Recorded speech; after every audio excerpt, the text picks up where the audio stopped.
Mcfixit here. Are your door jambs stuck? When you go to unlock your vehicle, you try to pull and you can't get it, and you can't get it, and then eventually you do.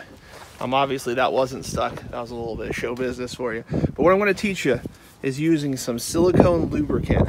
This stuff is fairly inexpensive. You can go ahead and clean. All you gotta do is take it, your little shop rag, spray just a good little chunk on there, and you take it and you go around all of these rubber joints right here. This weather trim, this puts a little bit of a lubricant barrier on it.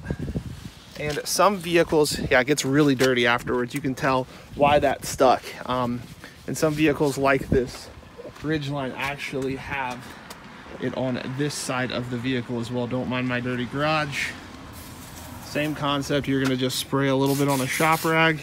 The reason you do that is you don't want to spray this all over, and you do this and clean it as well. This not only cleans it, but it does prevent you from getting stuck outside again. Only on the rubber. Only do this on the rubber. As you're doing it, go around all the door, underneath as well. And that should look really dirty when you get done, because it probably has not been done in at least a season or two, but that will help you. If it does freeze again, then it should come out a lot easier. So you're gonna use that silicone spray with the rag on all 4 doors, inside and outside. That would really help you from having that stick in the wintertime when it gets nice and cold.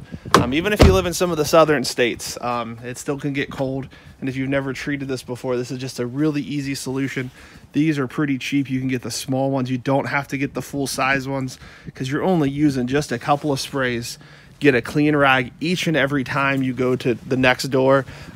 Super helpful, easy way to keep you on the road this year.